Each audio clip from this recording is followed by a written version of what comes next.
અરવિંદ ક્યાં જાય છે? ઉભા તો રહ્યો. ચાર ને પડ્યું છે કેટલું બધું છે તાઈ ઘર. પારુબેન કેટલો લેવો છે બીજા હાટું દેવા દો.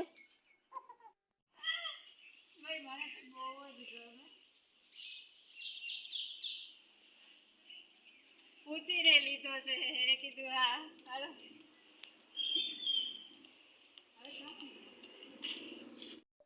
ગાઈસ ગુડ આફ્ટરનૂન 1 વાગી ગયો છે. પાણી આવે છે એટલે નવાઈ ધોવાઈ ગયું છે, કામ પણ થઈ ગયું છે અને રસોઈ પણ થઈ ગઈ છે. સેવ ટમેટાનું શાક ભાખરી ચાલો જમવા. બાકી સવારમાં અને હા બ્લોગ તમારો સવારે શેરીમાં સ્ટાર્ટ મારી ફ્રેન્ડે કર્યો હતો.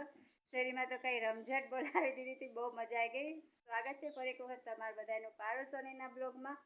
તો બસ કપડાં વપડા બધું ધોવાઈ ગયું છે, પાણી આવે છે એટલે. અને જમવાનું પણ તૈયાર થયું. રાતે મને બહુ જ દાઢ દુખતી હતી, બીજો ભાગ પણ મારે ખાવો પડ્યો અને સવારની જે મારે ટીકરી ભૂખા પેટે ખાવાની હતી સ્કીપ થઈ ગઈ, ભૂલાઈ ગઈ હતી. કાંઈ વાંધો નહીં, અત્યારે જમીને એ જે બીજો ભાગ છે લઈ લે. ચાલો જમવા. શાક આલે છાણા થાયપા થઈ અત્યારે મેં ઉથલાવી નાખ્યા, મસ્ત થઈ ગયા છે. અને આ બાજુ બતાવું તો આ મેં જોયું પણ એ નીચેથી હજી નથી સુકાણું એટલે એમને એમ છે. ને બીજા તમને બતાવું કે શેરીમાં અમે રમઝટ બ્રાજ બહુ મજા આવે એટલે છાણ બહુ જ હતું. એ બેન છે એને મેં પૂછીને લીધું, બેન કે તમારે જોવે એટલું લઈ જાઓ. પણ મેં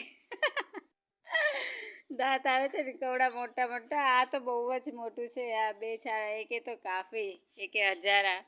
તો બસ આવી રીતે મેં છાણા થાયપા છે આજે. 1 વાગી ગયા છે ને મમ્મી બેસી ગયા છે જમવા ને મને બોલાવે છે કે હવે હાલ જમવા. તો ચાલો આપણે ફટાફટ જમી લઉં. તો ફ્રેન્ડ્સ જમી ખાઈ લીધું છે અને મમ્મી બોલે છે મેથીની ભાજી. અમે તો ભાઈ રમણ ભમણ કરી નાખ્યું છે. તમને એમ લાગે ને કે અમારે ખેતીવાડી હશે. તો બસ જમી લીધું છે. હવે દવા પણ મેં મારી કાઢી લીધી છે, દવા સાથે મેં મારી ખીચડી પણ કાઢી લીધી છે. તો ચાલો દવા ફટાફટ પી લઉં. બસ તો અમારા ઘરે મહેમાન આવે દેશ વિદેશથી અને આરામ કરીને વ્યા જાય. આજે આવ્યા છે કમલાબેન, તો મોંઘેરા મહેમાન આવ્યા છે અમારા ઘરે કમલાબેન.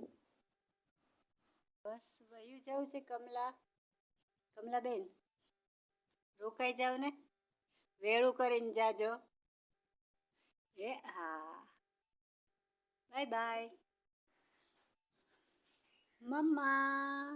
આજે મારા મમ્મી 1:45 થઈ ગયા છે. હવે મારા મમ્મીને સુવાનો ટાઈમ આજે મોડું થઈ ગયું છે. કંઈ નહીં, હવે સુઈ જાઉં. ગાઈસ 3:45 થઈ ગઈ છે અને સુવાની તો ઘણી ટ્રાય કરી પણ નીંદર નથી આવતી. ઝીણું ઝીણું દુખે છે. દવાના 2 ભાગ્યા પણ તરત સારું ન થાય ને પરમ દિવસે પાછું બતાવવા જવાનું છે, કારણ કે રાતમાં સડો બહુ જ થઈ ગયો છે. ને આજે મેં રાણી ગુલાબી કલરનો ચાંદલો લગાડ્યો છે, મસ્ત લાગે છે. ચા તૈયાર થઈ ગઈ છે. મમ્મી બોલાવે છે કે ચા ઠરી જશે, ચા પી લે. તો ચા ફટાફટ પી લઈએ. ચાલો મમ્મી તો ચા પી લીધી છે ને મારી ચા અહીંયા તૈયાર છે. ચાલો ચા પીએ. ચા પીને પછી વેસલીન લગાડવાની છે. નાહી તો લીધું પણ ભૂલી ગઈ લગાડતા. ચા તો અમે પી લીધી પણ આવડો મોટો હજી દિવસ બાકી છે અમારે. ટાઈમ પાસ કેમ કહો તો મારી મમ્મી કામ ગોતી લીધું છે. આ બધી માસીની વસ્તુ છે. મારી માસીની વસ્તુ મારી મમ્મી સાચવી બહુ સાફ સૂફ કરે છે. અને આ છે હનુમાન દાદાની માળા, કેટલી મસ્ત છે. લગભગ માસાની હશે આ, હે ને? હા માસાની છે. ભગવાનની ચોપડી માળા ને એવું બધું મમ્મી સાફ કરે છે.